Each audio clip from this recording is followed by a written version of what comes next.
Am I the a-hole for putting my mom in an awkward position by telling her I don't like my stepsister?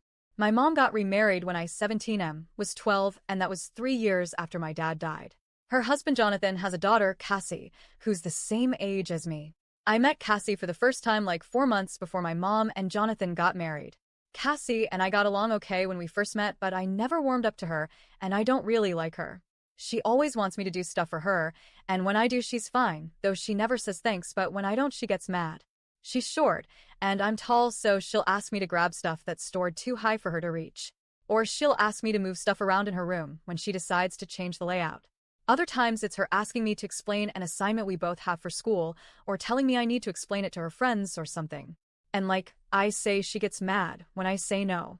It doesn't matter why I say no, like I'm doing something, my own assignment, but she has slammed doors, asked me why I'm so difficult in a frustrated way. She's tried to drag me and make me help her or her friends. The other thing is she finds it morbid that I talk about my dad and have a photo of him in my room. She came into my room one time and told me I should put it away, and we argued because I told her not to touch it, and she got offended and asked why she was so bad that she couldn't even touch the photo. But her attitude made me think she might try to hide it or worse. And she has told me before it's so fucking morbid to wish a dead guy happy birthday when I post stuff like that about dad. Her mom was never in her life.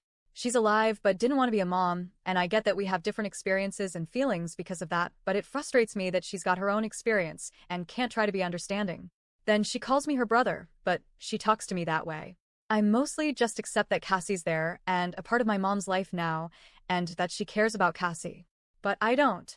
I don't love Cassie, or like her, or care about her, and I don't call her my sister.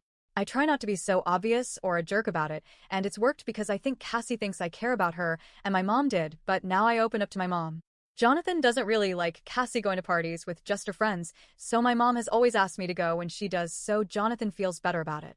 I have resisted a few times, and my mom encouraged me to do it even if it didn't sound like fun, and I give in because I love my mom. But Cassie wanted to go with her friends, and one of her friends' parents to a cabin next month. Jonathan wasn't sure, and Cassie said I could come to make her feel better. He liked the idea. Mom was on board, but I wasn't. I asked Mom if we could talk just us, so she brought me for milkshakes and asked me what was up. And I told her I didn't want to go with Cassie and her friends, and I told Mom I already did stuff for Cassie, but it was incredibly forced on my part, and I didn't want to be away from all my friends with her and her friends for a week. Mom said she thought we were close, and I said I do my best to treat Cassie nicely, but I don't actually like Cassie, and I never have. Mom asked me what that meant, and I described it more. I said I accept her presence but never felt close to her and never bonded with her, and that I never really felt like protecting her, or like she was my family. We talked for like 2 hours, and then my mom told me I put her in a really awkward position because Cassie clearly doesn't feel the same, even if she's not always the best at showing it. She told me Jonathan believed we were close too, and he would not like hearing that I don't like or care about his daughter at all. And she said she's married to Jonathan, and she loves Cassie, which makes it awkward. My mom talked to Jonathan and said she didn't think it was a good idea for me to go on the trip. They fought about that decision, and my mom has been a bit off with me since. Now I'm wondering if I should have just shut the fuck up and kept it to myself and let it become obvious once we both went to college, and I didn't make an effort to maintain a relationship with Cassie. Am I the a-hole?